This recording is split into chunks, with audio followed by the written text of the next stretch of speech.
Welcome friends. তো দেখো আজকে যেটা আমরা পলিটির মধ্যে হিস্টোরিক্যাল ব্যাকগ্রাউন্ড করছি, তো হিস্টোরিক্যাল ব্যাকগ্রাউন্ড এটা হচ্ছে লাস্ট পার্ট আমাদের, কেন খুব বড় একটা চ্যাপ্টার। তো এখানে আমরা দেখো আজকে ডিসকাস করবো গভর্নমেন্ট অফ ইন্ডিয়া অ্যাক্ট 1935 এর উপরে। তো এখানে দেখো এই একটা second milestone towards completely responsible government in India বলা হয়। এটা এটা লেন্দি অ্যান্ড ডিটেল ডকুমেন্ট।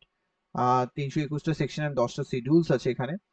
এখানে মেন ফিচার্স গুলো কি দেখো, এখানে যেটা তুমি দেখতে পাবে লিস্ট আছে, বেসিক্যালি তিনখানা লিস্ট: ফেডারেল লিস্ট সেন্টারের জন্য 59 সাবজেক্ট, প্রভিনশিয়াল মানে স্টেট যেটা এখন স্টেট লিস্ট 54টা আইটেম আছে, কনকারেন্ট লিস্ট 36টা আইটেম, আর রেসিডিউরি পাওয়ার সবকিছু ভাইসরয় যেটা এখন সেন্ট্রাল গভর্নমেন্টের কাছে তুমি পাবে।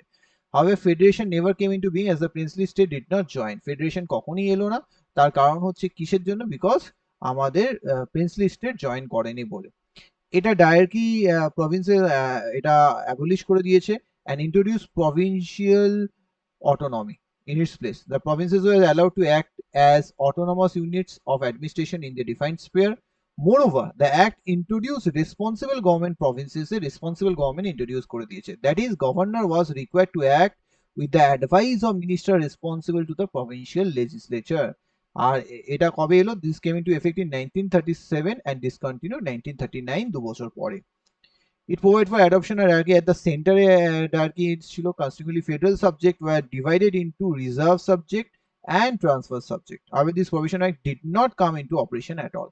কিন্তু এখানেও এই জিনিসটা আসেনি, অপারেশন আসেনি।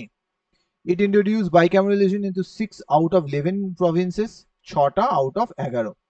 Thus, the legislature of Bengal, Bombay, Madras, Bihar, Assam, United Provinces were made bicameral, consisting of legislative council থাকলো এবং legislative assemblyও হয়ে গেল। ঠিক আছে, যেটা এখনো আমরা দেখতে পাই bicameral আছে অনেক কটা স্টেটের মধ্যে।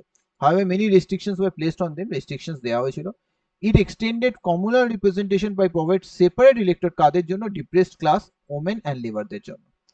It abolished করে দিল কাউন্সিল অফ ইন্ডিয়াকে, established by the government of India, যেটা 1858 করেছিল council of India. The Secretary of State for India was provided with a team of advisor. Okay.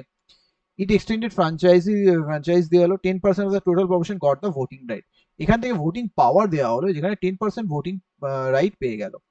এখান থেকেই তুমি দেখতে পাবে রিজার্ভ ব্যাংক অফ ইন্ডিয়া যে কন্ট্রোল করবে currency credit of the country, establishment হয়েছিল। এই অ্যাক্টের দ্বারাই স্ট্যাবলিশমেন্ট হয়। It is for the establish for of not only a federal public service commission but also provincial public service and joint public service commission।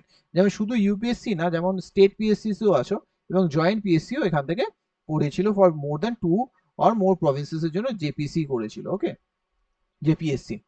It provide for establishment of federal court, যেটা 1937 এ set up হয়। ওকে, খুব important, এটা মনে রেখো। এরপর আছে Indian independence act 1947।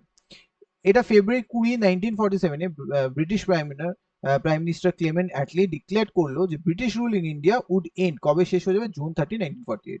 After which the power would be transfer to responsible Indian হ্যান্ডসে চলে যাবে। This announcement followed by agitation হলো মুসলিম লীগ, যারা পার্টিশন চাইলো একটা country.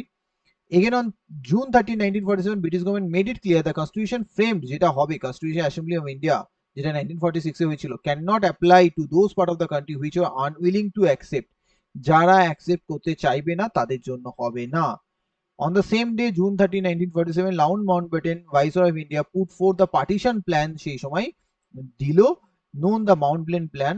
The plan was accepted by the Congress and Muslim League. পার্টিশনের যে প্রস্তাবটা ছিল সেটা কিন্তু কংগ্রেসও অ্যাকসেপ্ট করলো এবং মুসলিম লীগও অ্যাকসেপ্ট করলো। ইমিডিয়েট এফেক্ট দিয়ে দেওয়া হলো, ইন্ডিয়ান ইন্ডিপেন্ডেন্স অ্যাক্ট 1947 শুরু হয়ে গেল। ঠিক আছে, এখানে কি হয়েছে দেখো, British rule in India sovereign সেটা শেষ হয়ে গেল 15 আগস্ট 1947 থেকে। It provide partition of Indian creation of দুটো ইন্ডিপেন্ডেন্ট ডোমিনিয়ন হয়ে গেল, পাকিস্তান অ্যান্ড ইন্ডিয়া। আর with the right to ceded from the British Commonwealth থেকে সরে যাওয়ার একটা ওদের রাইট দিয়ে দিল। Abolish the office of viceroy শেষ হয়ে গেল ফর ইচ ডোমিনিয়ন। আর governor general who was the appointed by the British king on the advice of dominion cabinet আর থাকবেন না। হিজ ম্যাজেস্টিজ গভর্নমেন্ট, আচ্ছা না, এখানে অ্যাবলিশ হলো viceroy and provide for each dominion governor general দেওয়া হলো। ঠিক আছে, না ওটা হচ্ছে ভাইসরয় হলো, কিন্তু গভর্নর জেনারেল প্রত্যেকটা dominion was to be appoint by lord British king on the advice of dominion cabinet. His majesty government in Britain was to have to responsible with respect of government of India and Pakistan. ম্যাজেস্টির গভর্নমেন্টই responsible হয়, no responsibility, কোনো responsibility থাকবে না। এবং একখানা কি হবে, ডোমিনিয়নের জন্য গভর্নর জেনারেল প্রত্যেকটা অ্যাপয়েন্ট করা হবে। It empowers the constituent assembly of the two dominion frame and adopt any constitution। দেখো এদের কি বলছে যে কনস্টিটিউয়েন্ট অ্যাসেম্বলি করে দেওয়া হবে দুটো ডমিনিয়ন মানে ইন্ডিয়া এন্ড পাকিস্তানের জন্য, যারা বেসিক্যালি কনস্টিটিউশন অ্যাডপ্ট করবে দুজনের জন্য। ওকে, it empowers the constituent assembly of both domain to legislate for their respective territory till the new constitution was adopted and enforced। তো ওরা যত রকম আইন বানাতে পারবে যতক্ষণ না বেসিক্যালি একটা কনস্টিটিউশন আসছে না। No act of British parliament passed after 1547 was extended to either of the new dominion unless it was extended thereto by the law of legislature of the dominion। যদি ওরা না চায়, ওদের লেজিসলেশন না চায়, তাহলে ব্রিটিশ গভর্নমেন্টের কোনো অ্যাক্টই এই ডেটের পর আর এদের লাগু হবে না, এক্সটেন্ড হবে না ইন্ডিয়ান পাকিস্তানে। It abolished the office of Secretary of State for India and transferred its function to the Secretary of State for Commonwealth Affairs এর পাঠিয়ে দেওয়া হলো। It proclaimed lapse of British paramountcy over the Indian princely state and treaty relation with tribal areas from August সবই এখান থেকে শেষ হয়ে গেল।